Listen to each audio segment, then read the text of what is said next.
एक दिन राजा दुष्यंत ने वन में कव ऋषि के आश्रम में शकुंतला को देखा और वे उस पर मोहित हो गए। शकुंतला विश्वामित्र और मेनका की संतान थीं। दोनों ने गंधर्व विवाह किया और वन में ही रहने लगे।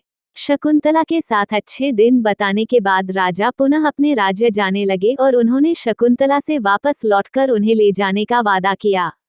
वे अपनी निशानी के रूप में अंगूठी देकर चले गए। एक दिन शकुंतला के आश्रम में ऋषि दुर्वासा आए। शकुंतला ने उनका उचित सत्कार नहीं किया तो उन्होंने शाप दे दिया कि जा तू जिसे भी याद कर रही है वह तुझे भूल जाएगा। गर्भवती शकुंतला ने ऋषि से अपने किए की माफी मांगी। ऋषि का दिल पिघल गया। उन्होंने कहा कि कोई निशानी तुम उसे बताओगी तो उसे याद आ जाएगा। शकुंतला राजा से मिलने के लिए निकल गई। रास्ते में वह अंगूठी एक तालाब में गिर गई, जिसे मछली ने निकल लिया। शकुंतला राजभवन पहुंची लेकिन राजा दुष्यंत ने उन्हें पहचानने से इनकार कर दिया।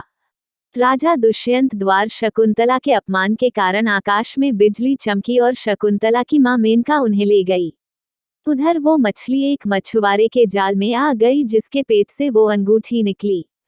मछुआरे ने वो उस अंगूठी को कीमती समझकर राजा दुष्यंत को भेंट दे दी। राजा दुष्यंत ने जब वह अंगूठी देखी तो उन्हें सब कुछ याद आ गया। महाराज दुष्यंत बहुत पछताए। कुछ समय बाद इंद्रदेव के निमंत्रण पर देवों के साथ युद्ध करने के लिए राजा दुष्यंत इंद्र नगरी अमरावती गए। युद्ध के बाद वे आकाश मार्ग से वापस लौट रहे थे, तभी उन्हें रास्ते में कश्यप ऋषि के आश्रम में एक सुंदर बालक को खेलते देखा। मेनका ने शकुंतला को कश्यप ऋषि के आश्रम में छोड़ा हुआ था। वो बालक शकुंतला का पुत्र ही था।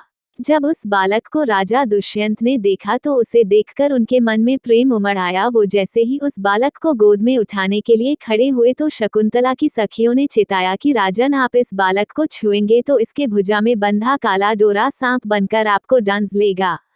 राजा ने इस चेतावनी पर ध्यान नहीं दिया और उस बालक को गोद में उठा लिया, लेकिन बालक को उठाते ही उसकी भुजा में बंधा काला डोरा टूट गया जो उसके पिता की निशानी थी। शकुंतला की सहेली ने सारी बात शकुंतला को बताई तो वो दौड़ती हुई राजा दुष्यंत के पास आई। राजा दुष्यंत ने भी शकुंतला को पहचान लिया और अपने किए की क्षमा मांगी और उन दोनों को अपने राज्य ले गए।